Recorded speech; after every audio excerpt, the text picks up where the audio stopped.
কোনটা দৃষ্টিকটু সেটা হয়তো যে পড়েছে তার কাছে দৃষ্টিকটু না। ব্যক্তিগত বিষয় নিয়ে বেশি আলোচনা সমালোচনা হচ্ছে, বিশেষ করে নারী ক্রিকেটার যারা আছে, মানে নারী তারকা যারা আছে, এই বিষয় নিয়ে আসলে আপনি কি বলতে চান একজন শিল্পীর জায়গা? ব্যক্তিগত ব্যাপারের চাইতেও তারা কি কি পোশাক পরিহিত করেছে, তাদের অ্যাটায়ার নিয়ে, মানে কাপড় চোপড় নিয়ে, কে কতটুকু কিভাবে কাপড় পরলো, কি করলো না করলো, তারপরে আমরা খেলা দেখাতে কম, এটাও দেখাতে এসেছি বেশি, ওটা দেখাতে এসেছি বেশি, হ্যান ত্যান, মানে খুবই আজে বাজে কমেন্টও আসে সেখানে। কারণ কমেন্ট আসার জন্য প্রপার কারণটা আসলে দিয়ে দিচ্ছে যারা সব নিউজ করছে।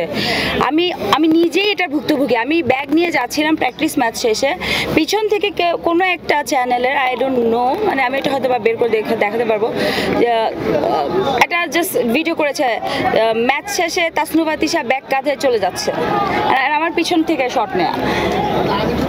This is absurd and it makes no sense to me. আমার কাছে এটা মনে হয় যে এটা কোনো নিউজ হতেই পারে না, এটা কোনো কিছু হতেই পারে, এটা কন্টেন্ট হতে পারে না। আমি ব্যাগ কাঁধে চলে যাচ্ছি। আচ্ছা, আমাদের লাইফ নিয়ে সবার আগ্রহ থাকে, এটা স্বাভাবিক, বাট আমাদেরকে পাপারাজি করবে, যেটা বলিউডে অনেক বেশি হয়, আমাদের দেশে একটু কম হয়। সেক্ষেত্রে আমাদের দেশে যেটা হয় যে হ্যারাসমেন্ট হয়, আমাদের দেশে পাপারাজিটা হয় না, আমাদের দেশে যে হয় হ্যারাসমেন্ট।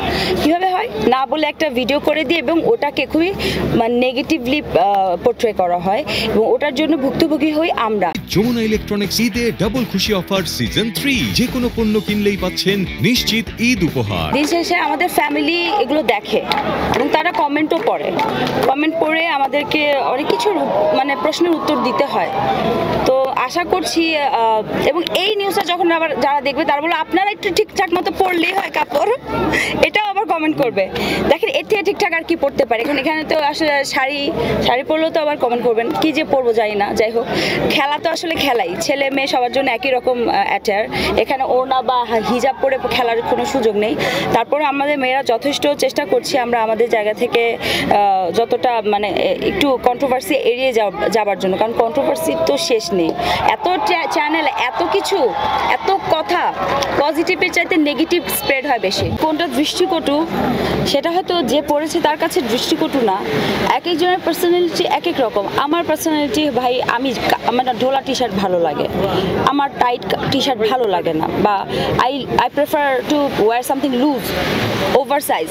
এখন এটা আমার প্রেফারেন্স, এটার সাথে আমার চরিত্রর, এখানে এটার সাথে আমার শিক্ষার, এটার সাথে আমার জ্ঞানের কোনো ইয়ে নাই, সম্পৃক্ততা নাই, বা হচ্ছে দৃষ্টিকটুর ব্যাপারটা যদি বলি, যার যে দৃষ্টিভঙ্গি, এখন যে মেয়েটা বোরকা পরে দেখে অনেকে হয়, তো এটা আসলে বলে লাভ নেই, বা মানে বোরকা পরলে আবার অনেক খেপে যাবে।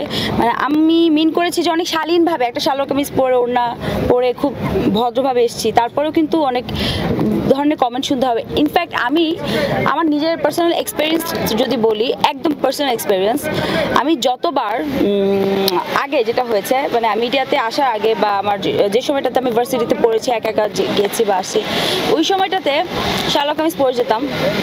যেদিন আমি কামিজ পরে যেতাম, সালোয়ার কামিজ পরে যেতাম, ওই দিনই ছেলেরা কেন যেন আমাকে টিজ করতো বেশি। আর যেদিন আমি এরকম টম্বয় সেজে যেতাম, কেউ ধারে কাছে আসতো না, ট্রাস্ট মি, আর কেউ না সাহস পেতো না। এবং তারপর আমি বললাম এটা কী বিষয়, সামথিং ইজ, মানে এখানে তো একটা সায়েন্স আছে ডেফিনেটলি। তো আমি জানি না, দৃষ্টিভঙ্গি এক একজনের এক এক রকম, এক একজনের কাছে দৃষ্টিকটু এক একটা বিষয় লাগতে পারে। আমি আসলে সেক্ষেত্রে মেয়েদের কোনো দোষ দিতেই চাইবো না, কারণ আমি অন দেয়ার সাইড, আমি একেবারেই মেয়েদের পক্ষে কথা বলবো। এবং কারণ আমরা মানে অযৌক্তিক কিছু বলছি না, আপনারাই বলেন যেভাবে ভিডিওগুলো করা হচ্ছে এগুলো কি ঠিক হচ্ছে কিনা।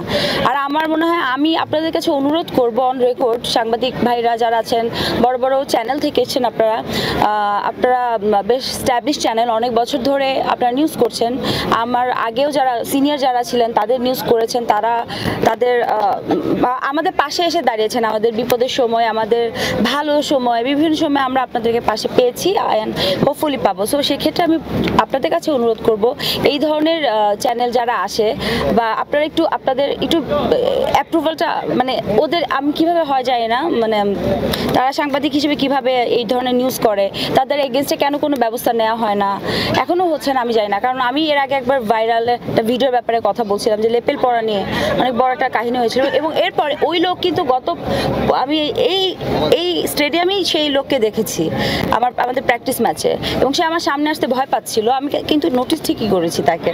তো মাস্ক পরেছিল পুরোটা সময়, সে হচ্ছে আমি তাকে চিনবো না, আমি চিনেছি। তো আমার কথা হচ্ছে যে ও কাজটা তো লজ্জার করেছে, এই জন্য আমার সামনে সে আসতে ভয় পাচ্ছিল, ওই জন্য মাস্ক পরেছিল, আর কাজটা সে খারাপ করেছে, এটা হচ্ছে বিষয়।